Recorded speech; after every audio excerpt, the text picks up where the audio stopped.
అననగనగా ఒక వనము. ఆ వనంలో కాకి, పావురం, కొంగ స్నేహంగా ఉన్నాయి. ఒకరోజు ఆ మూడు ఒక పందెం కట్టుకున్నాయి.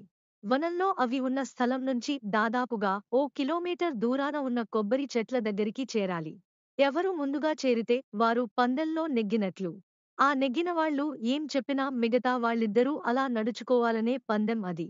కాకి, పావురం, కొంగ నిర్ణీత స్థలం నుంచి ఆకాశ మార్గాన ఎగురుతూ వచ్చాయి. కొంగ ఎంతగా రెక్కలు అదిలించినా కాకిని, పావురాన్ని దాటలేక చాలా దూరం వెనకబడింది. పావురం మిత్రమా!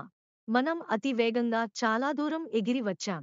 కొంగ మనల్ని దాటిపోవడం అసంభవం. కాసేపు మనమిద్దరం ఆ చెట్టు కొమ్మల చాటున కూర్చుని కబుర్లు చెప్పుకుందాం అంది కాకి. సరే, అది వచ్చేలోపు మనం గమ్యం చేరుకోలేమా అంది పావురం. ఆ రెండు పక్షులు చెట్టు మీదకి పోయాయి.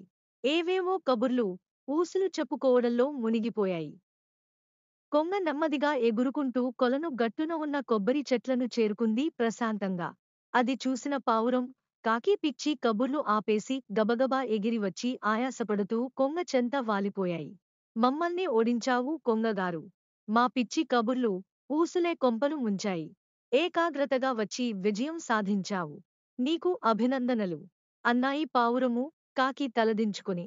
చూసారా పిచ్చి కబుర్లు ఎంత నష్టం కలిగిస్తాయో.